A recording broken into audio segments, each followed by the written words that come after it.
there, I'm Coach Amy, Precision Nutrition Certified Nutrition Coach with Results Fitness, and the recipe I have for you today is a noodle-free pad thai.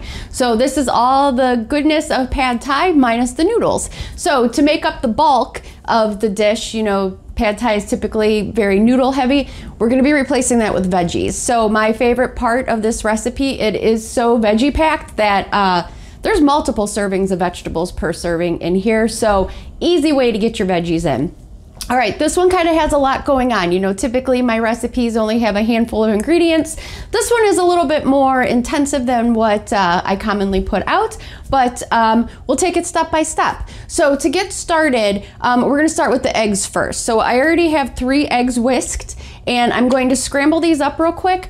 And then once they're scrambled, I'm gonna pull them from the pan and put them aside. So that's gonna be the first step. And this is a massive pan for 3 little eggs. All right, so along with the eggs, I'm gonna let those scramble. We also have 1 pound of cubed chicken, so I already have that all cut up. And then for our vegetables, you can make this even easier. Everything I have here, except for my onion and peppers, are pretty much pre-cut, so it's just gonna be a dump and go type thing. I have 1 bag of broccoli slaw. I have a bag of shredded cabbage. You know, this has green and red cabbage in it. And I have some shredded carrots. These other 2 bags already have shredded carrots in that, so I'm just gonna add a little bit from here. And then I have 2 bell peppers that I diced and a medium white onion. Those are thinly sliced. All right, so these eggs are pretty much scrambled. And again, these are going to get saved for the side and added at the end. So I'm just gonna let those cook for another second, break it up a little bit. And then once the eggs are done, I'm gonna add my chicken to the pan. I'm gonna let that cook for a while, and while that's cooking, we can make the sauce for this dish. This is another one that is easy to double, triple. You know, you can make a huge batch of it if you want to feed a crowd. It's very easy to double up on this one. All right, so I am going to add my chicken. And this is gonna get cooked through, so it's gonna take about 7 or 8 minutes. I'm just going to add some salt to that real quick.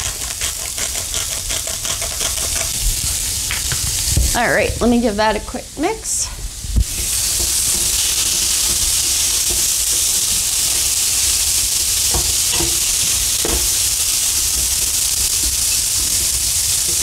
All right, this one I had to keep my recipe out because, like I said, there's a lot going on with this one.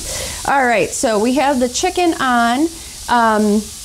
Once the chicken's browned, I'm going to add all the veggies in there. I'm going to add a little bit of olive oil too, just so you know, help oil up the skillet a little bit.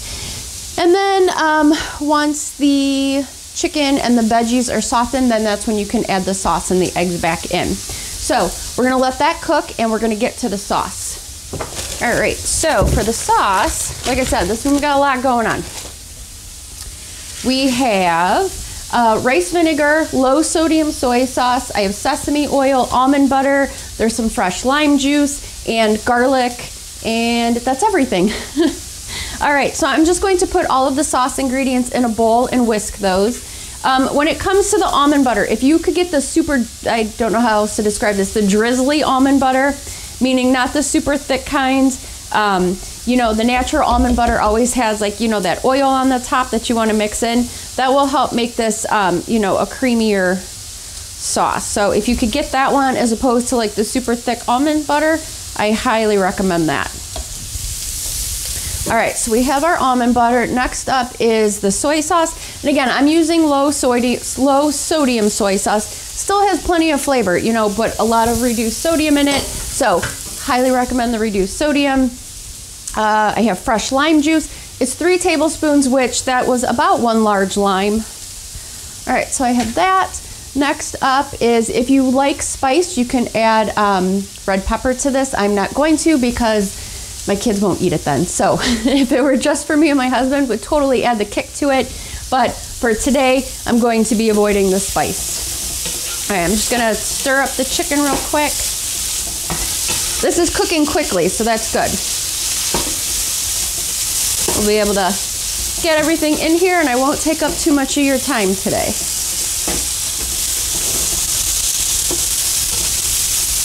All right, try to flip the stubborn ones. All right, let's see. Next up on the sauce, we have the rice vinegar and the sesame oil. Just gonna add those in. All right, and then, so I like to add the ginger to the sauce as well, just a little sprinkle of it. I also kind of sprinkle it over the chicken too. If you're a fan of ginger, if you're not a big fan of, heavy ginger, I would avoid, doubling up on it. But again, I really like ginger. All right, chicken's cooking up good.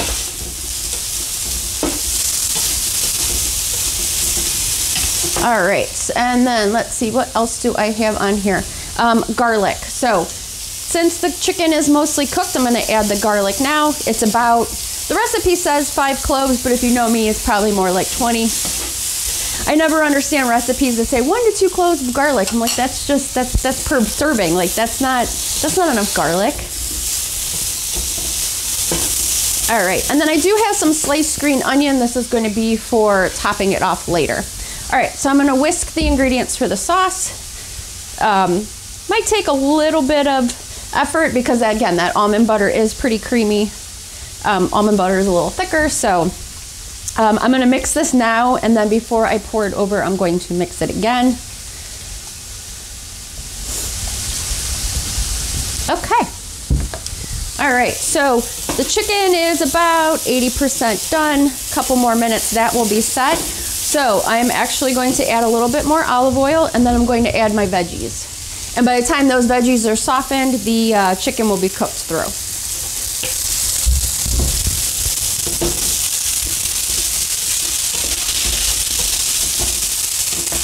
All right, so like I mentioned, I have my broccoli slaw. This is a 12-ounce bag. Save yourself the time and effort by pre-cut and pre-shredded. Shredded the same with the cabbage.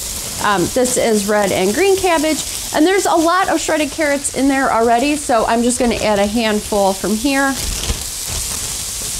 Again, you can see this is mounding with veggies, and this makes, because it's a pound of chicken, I would probably divide this in about 4 to 6 servings. So there's easily several servings of veggies in each of these. All right, and then I have thinly sliced white onion, and then I have 2 bell peppers as well. All right, so this is going to take a few minutes to cook down. I'm going to pause you here, and I will be right back once the chicken is cooked through, the veggies are softened, and then I'll go through the next step, so hang tight.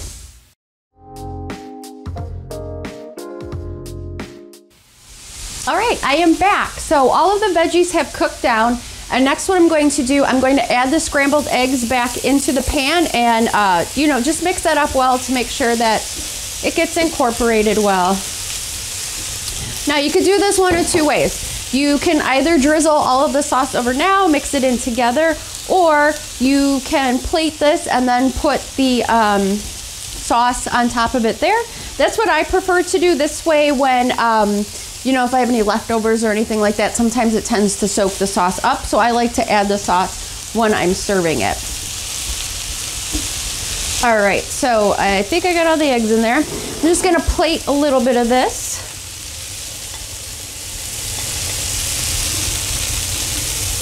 And along with this being packed with veggies, I love this because it's so colorful. Look at all of those veggies in there, it's beautiful. All right, and then I'm just gonna top this with some green onion, just a little bit, and then I'm going to drizzle the sauce over top. So again, you can add it all to the pan at once. I like to, drizzle it now, so this way to avoid all that sauce getting soaked up. And you can put as much as you want on there too. You have a little bit more control if you want a little bit or a lot. All right, and there you go. Some noodleless pad thai, quick and easy weeknight dinner. This may have seemed a little longer with, the pausing and stopping, but in total, this probably took about 15 minutes. So you really can't beat that, especially when using pre-cut veggies, even simpler. So as always, I hope you enjoy. If you do try out the recipe, let me know what you think and have a fantastic day.